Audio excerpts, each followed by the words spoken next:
When you look at it, the back of the heart is a lot flatter compared to the front, which is a lot rounder. If you're looking at the heart as a whole, you've got the apex of the heart at the bottom. And in here we can see the myocardium. On the right hand side it is a lot thinner, probably about ½ centimetre.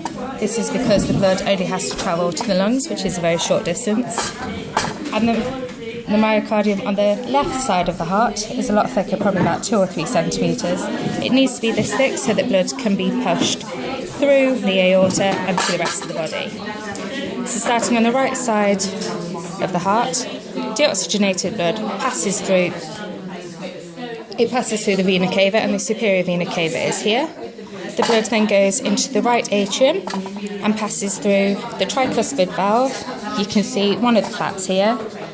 The flaps of the valve are held by the chordae tendineae. These make sure that blood flow only goes in one direction and that the valve itself doesn't turn inside out. The right ventricle is where the blood flows to next, and it passes out of the right ventricle, through the pulmonary valve and out of the pulmonary artery here, where it goes into the lungs and loses its carbon dioxide and picks up oxygenated blood.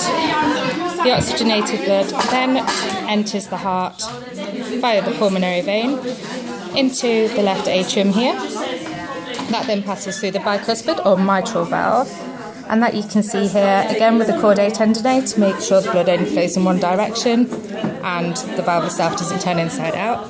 Once the blood is in the left ventricle here, it exits the heart through the aortic valve and out of the aorta, seen here.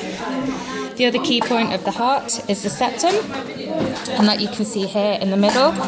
This separates the left and right blood chambers and also prevents the oxygenated and deoxygenated blood from mixing.